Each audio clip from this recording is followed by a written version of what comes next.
How is everybody feeling tonight? Feeling good. It's a real big celebration. Really proud of these guys.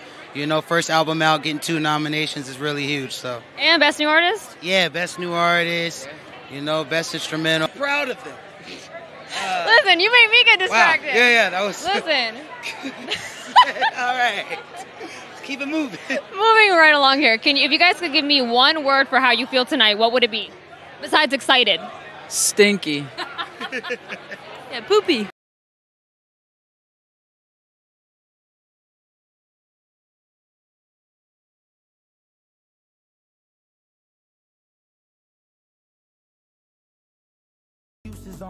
Bonjour, bonsoir, bienvenue sur la chaîne du Sorcereur et aujourd'hui une vidéo vraiment sur une belle découverte que j'ai découvert il y a juste 3 jours qui s'appelle Domi et JD et l'album, si je me trompe pas, je vais regarder encore, l'album s'appelle Not Tight, qui est un super album un peu de, je sais pas comment décrire ce que j'ai entendu là. On dirait du jazz, funk, progressif, fusion. C'est vraiment un fabuleux album que j'ai découvert et je l'ai découvert vraiment un peu sur le tard, on va dire 1 an après, parce que Domi et JD, cet album est sorti en 2022.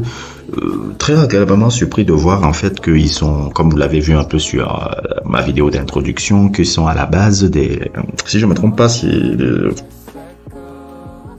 c'était les protégés un peu d'Alderson .Paak. Apparemment c'est comme s'ils sont signés sur son label Apshit là, je crois que c'est son label un peu là, je pense, oui.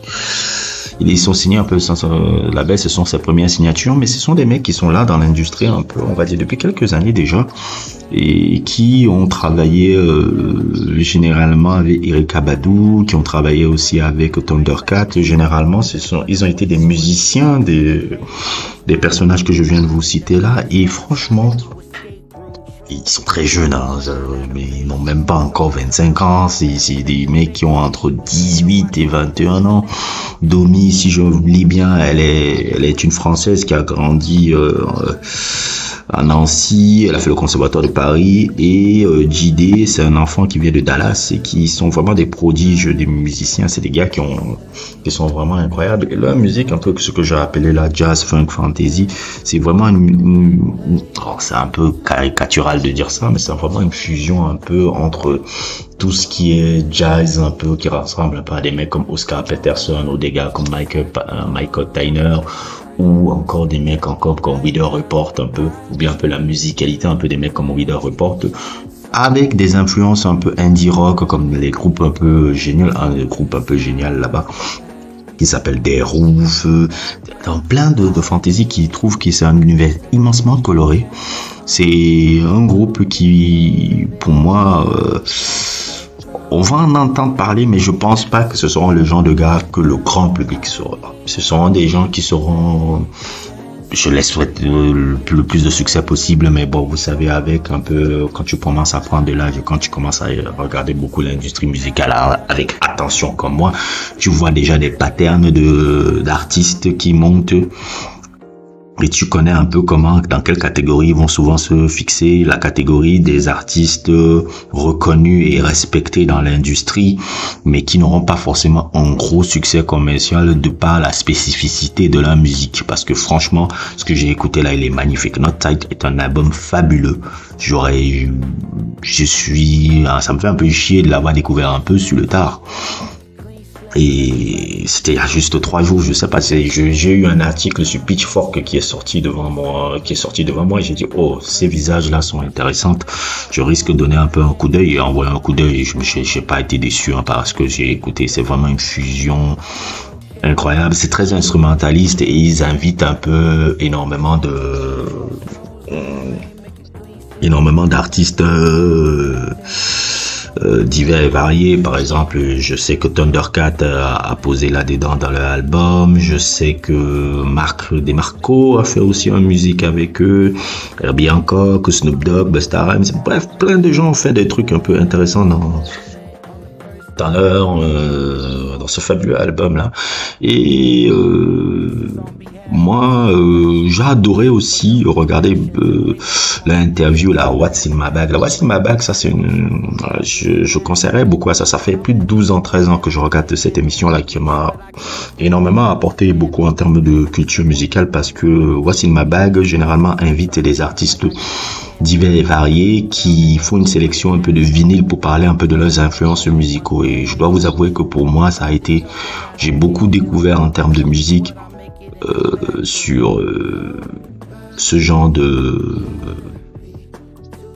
comment dire le mot, sur ces artistes, sur les influences des artistes là-dedans.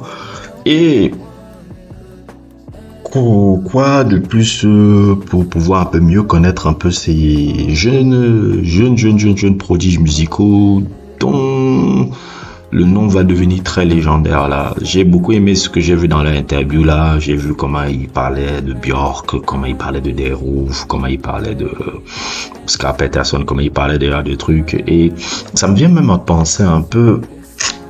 Bon, j'ai toujours un peu des débats un peu là-dedans. Mais c'est un peu triste de se dire que comme d'habitude, dans ce style musical là, qu'on peut retrouver là, tu vois pas toujours d'afro. C'est-à-dire qu'un mec, par exemple, comme Anderson .Paak, il est difficile pour lui de trouver, par exemple, un afro comme lui pour pouvoir faire ce style de musique. Alors qu'à la base, c'est une musique d'afro.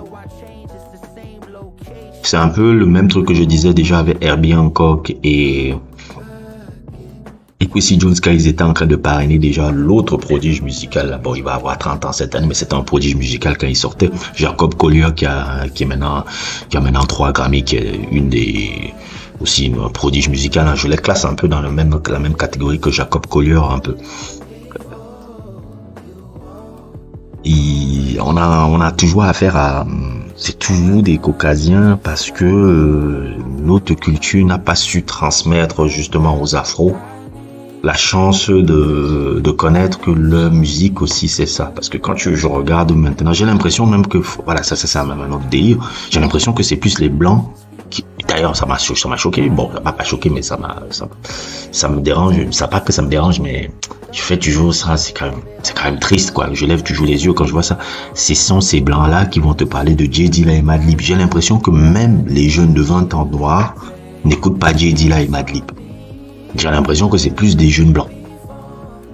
Et oui, je vois souvent, mais il faut que toujours qu'ils soient alternatifs. Mais j'ai l'impression que les enfants qui vont écouter Madlib, tu vas les voir que ce sont beaucoup plus des blancs. Ça me rappelle encore un sujet que j'avais eu avec un ami qui est un très grand fan du Wu-Tang Clan qui vit je sais pas s'il vit à Washington ou à Baltimore et tout, je sais pas. Il me disait souvent, toujours dans les concerts de Wu-Tang maintenant, tu vois que des blancs.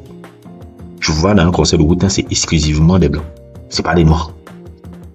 Et que tous les groupes de hip-hop des années 90, là, que on adore, là, et tout, la grande majorité, c'est des blancs qui vont là-bas. Les concerts, les trucs de jazz, c'est des blancs qui vont là-bas. C'est pas des négros.